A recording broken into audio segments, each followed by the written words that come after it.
Hi friends, మన తోటలో adeniums ఎడారి గులాబీలతో ఎంత అందంగా పలకరిస్తుందో చూడండి.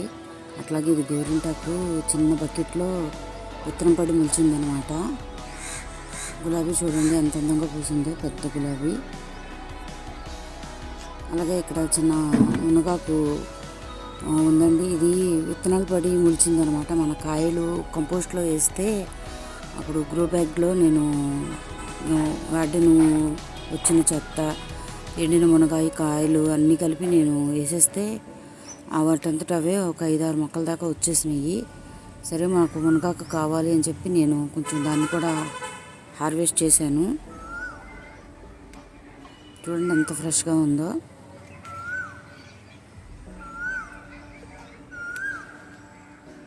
చాలా చిన్న వీడియో ఫ్రెండ్స్, పూర్తిగా చూసి నచ్చితే ఒక లైక్ ఇచ్చి సపోర్ట్ చేయండి. చాలా హార్వెస్ట్కి అయితే ఉన్నాయండి. అలచందలు, తర్వాత తర్బూజాలు, దోసకాయలు, సన్నజాజులు అవన్నీ ఉన్నాయి, గోంగూరతో సహా. ప్రజెంట్ అయితే నేను ఏమీ కొయ్యట్లేదు. ఇది పువ్వు దానిమ్మ అనుకుంటండి, కాయ అయితే అవ్వట్లేదు.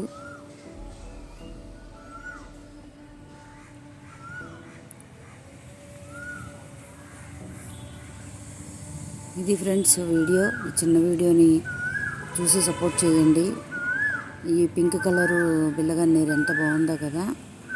నేను 4-5 సార్లు తెస్తే ఒక్కసారి ఈ సారీకైతే బతికిందనమాట. ఇది ఫుల్ వైట్ బిల్లగన్నేరు, ఇదేమో ఆరెంజ్, ఒకటేమో పింకు.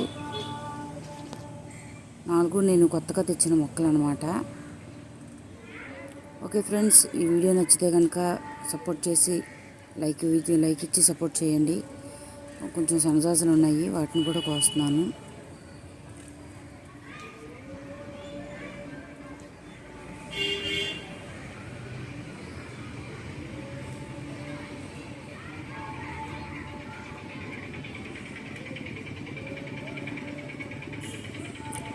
మా వారు పడిపోయారని చెప్పాను కదా, ఆయనతో పాటు నేను గార్డెన్లో పనిచేస్తా.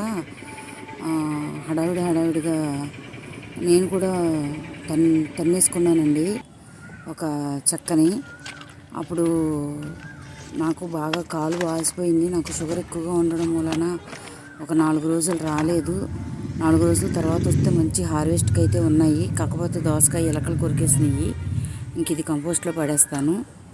ఓకే ఫ్రెండ్స్, వీడియో నచ్చినట్టయితే లైక్ ఇచ్చి సపోర్ట్ చేయండి. Thank you for watching. Thank you so much.